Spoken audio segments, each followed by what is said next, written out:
Hello, I'm Bryony Harris at QuantMinds International in Lisbon. I'm joined now by Simon Weinberger, Managing Director of Systematic Active Equities at BlackRock.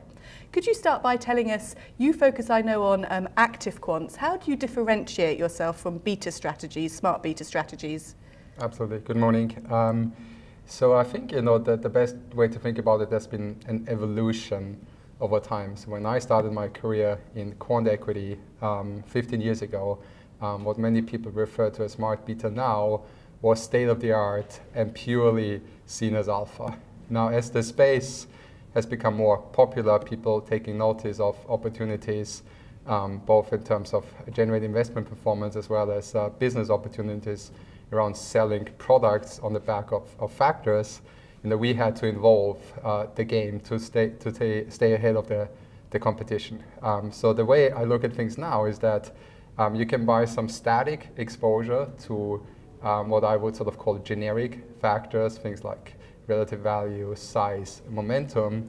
And then if you want to add value on top of that as an active manager, it's got to be one out of two or both. It's got to be timing those exposures dynamically, i.e. figuring out when is a good time for momentum, value, or size, let's say, as well as trying to uncover some truly orthogonal sources of alpha.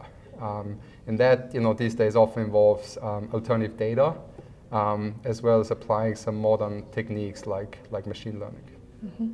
And can you just talk us through the key differences between active quants, smart beta, and passive investments?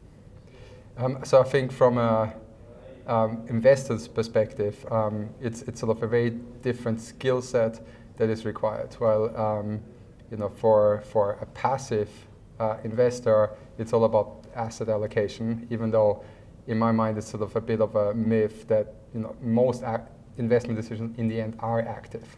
Even deciding which index you want to replicate into your portfolio, whether this is the, let's say even within US equities, whether this is the Frank Russell 1000 or it's sort of the S&P 500, in my mind is actually an active decision. Just as sort of whether, as a European investor, whether you want to currency hedge that exposure or not, all these decisions are in my mind active. So people sometimes, people cast the net sometimes a little wide on what they consider passive, while in my mind, everything is active, whether sort of you consciously embrace the fact that you make the decision or you kind of outsource it, not to have to worry about it maybe.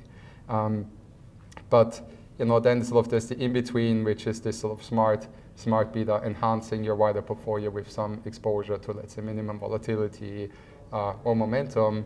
And then, as I said, sort of, at the end of the spectrum is anything that is sort of pure alpha. And from a client's perspective, it makes sense to combine all these things in the portfolio. But I think what is important that you understand the differences and how those exposures can be complementary in your end portfolio.